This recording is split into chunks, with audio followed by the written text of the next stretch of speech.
into this church last January to re-engage with people of like minds and like hearts. 10 years of working in the thin air of cyberspace had disconnected me from friends and loved ones.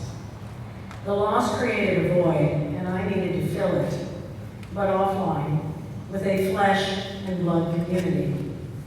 I turned to you in covenant groups, circle dinners, and one-on-ones. The last place I thought I'd look was at www.uucava.org. But I landed there anyway 5 months later. I realized that social networking could encourage a relational culture. I felt I had to step up and offer my expertise if I was truly serious about living our principles. So I did. Building digital communities is what I do. At AOL and elsewhere, my colleagues and I created ways for millions of people to know when friends and family are online. And then to turn that awareness into actions that create shared moments, behaviors, and experiences in cyberspace. The term for this transformation of awareness into action is called online presence.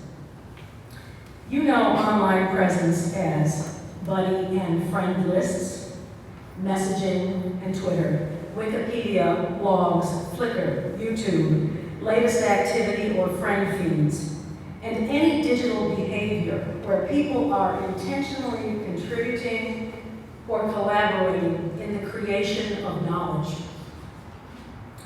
So online presence is not about Googling God, and it's not the sacred presence that is a manifestation of God, according to many religions. Online presence manifests the spiritual dimensions between us. It mirrors back to us our connectedness when we comment in blogs or share who or what is in our hearts daily, or when we post photos of vigils, protests, memorial services, and rallies for those who couldn't participate, and for those who want to relive the moments. When we contribute our thoughts, feelings, and creative juices online, we collaborate to uphold faith, to uphold our beloved community. Online presence was developed primarily to connect people, but it grew rapidly to cultivate passion, kindness, love, and most importantly, to spread them like wildfire. I believe that online presence makes my work a form of ministry. At a minimum, online presence is pastoral care. People who can't worship with us in the pews can now sign in to church life. We can hold them by being present with them, and they can do the same for us. Online presence initiates acts of kindness. Many of us already use social networks to donate money to victims of disasters, wars, and poverty. And now, through our own site, we can spontaneously send prayers when they are needed. We can also leverage online presence to start and run social actions, often faster than we can in person.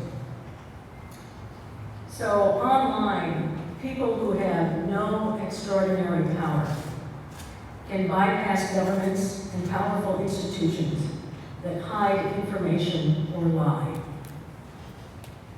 Eyewitnesses shoot photos and videos with their phones and upload them. They also Twitter updates to keep people informed and to record the truth spoken in political protest and civil unrest. You too can upload from your phones to our new site. Being online, however, is not a substitute for sweat and tears. It's not an alternative to Sunday service attendance either. Listening to a recorded sermon isn't the same as watching Reverend Linda tap a rose on a baby's forehead. If you missed the service based on Leonard Cohen's song Anthem, you missed sublime moments created by Reverend Mary perched atop a bar stool and by Bob Klein's emotional rendition of the song. They had us riveted in our seats. We connected with them. That doesn't happen watching a video of a sermon online. And neither does dancing in the pews. Online, Reverend Michael can't grab an arm and waltz one of us around the sanctuary as he did in the laughter service. All of these in-the-flesh moments were magical and life-affirming. There's still value, however, in recording the sermons in audio and video. They introduce newcomers to our worship. In fact, our online sanctuary shows us living our religion of deeds, especially that of radical hospitality. Newcomers can learn about us from profile pages, videos, photos, and calendar events. They'll know us before they walk in the door. Of course, there are risks to being present online, and we have to intentionally manage our privacy and behavior to mitigate them. They seem tiny compared to the challenges and threats our UU ancestors faced to practice their beliefs. I'm thankful to this church for taking a risk and leaping forward online. We'll see more of the interconnected web of life because of it. We'll reinforce democratic process in our congregation. We'll support each other's spiritual growth. Cyberspace is a universe of our imagining.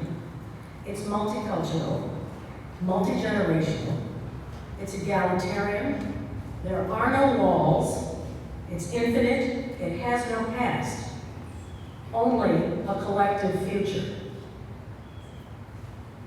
It's where we fall into communion together, anytime, anywhere.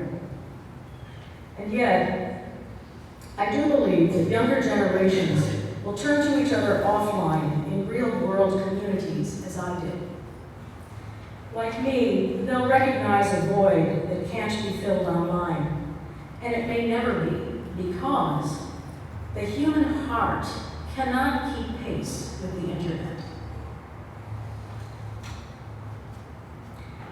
I do think that what is sacred about our presence, our physical presence, applies to online presence as well.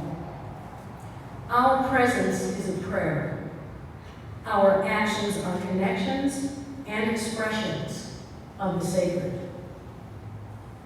UUCA's Church Without Walls is a prayer. It's also a poem, waiting for you to perform it and recreate it repeatedly. If you participate, we'll make a little piece of heaven online as well as on earth.